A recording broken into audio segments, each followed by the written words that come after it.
sa mga pinahuling balita sa oras na ito. Tulay sa Davao na apektado ng lindol, kinukumpuni na. Alamin natin ang kabuang report ni Patrol 14, June Samson. Patrol 24.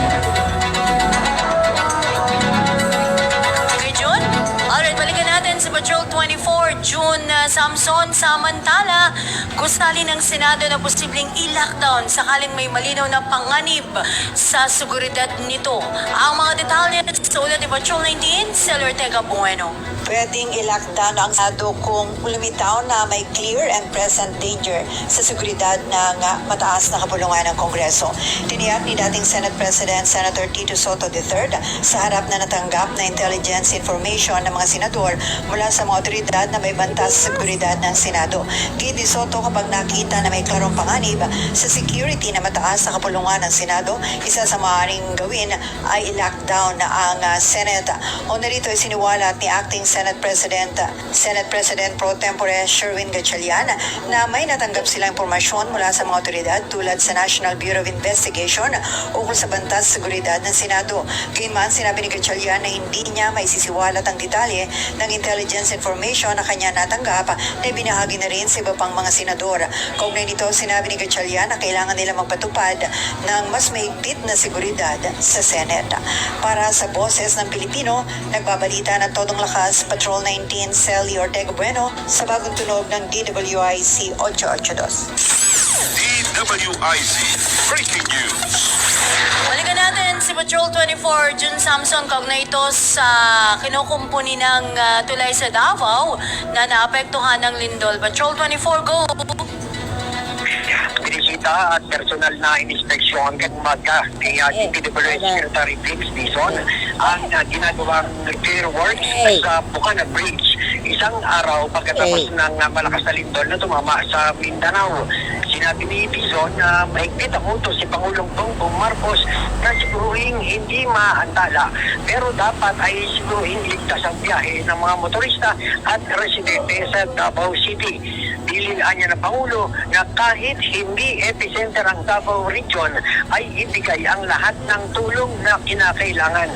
Patay naman niya sa initial na inspeksyon ay limitado o minor damage lang ang nakita sa approach ng tulay tulad ng nasirang guard rails at semento na agad namang sinimulang ayusin at sa kasalukuyan ay ongoing ang repair.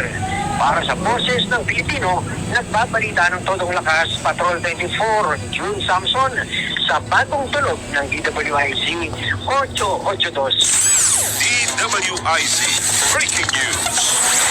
Sa iba pang balita, dating police colonel na umano'y utak sa pagdukot at pagpay sa isang Korean businessman noong taong 2016. Arestado na ng PNP. Alamin natin ang iba pang detalye sa ulat na ito ni Patrol 17, Jopel Pelenio. Hawak na ng PNP ang itinuturing na mastermind sa pagdukot at pagpatay sa Korean businessman na si G.E. Cho noong 2016.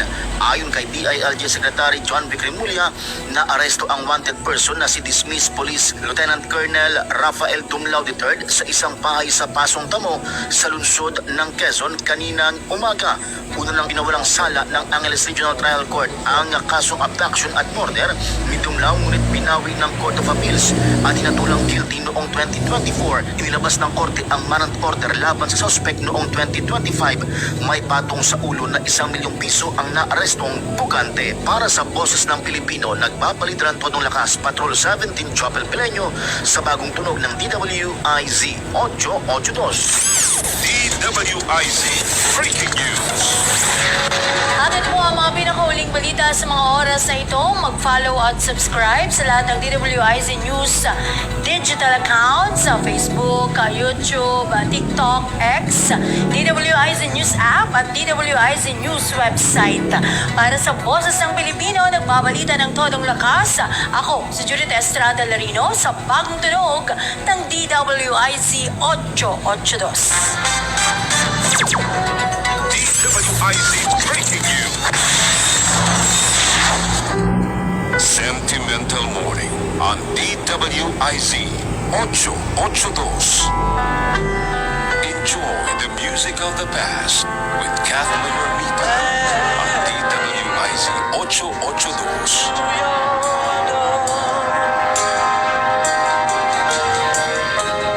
Will never disappear.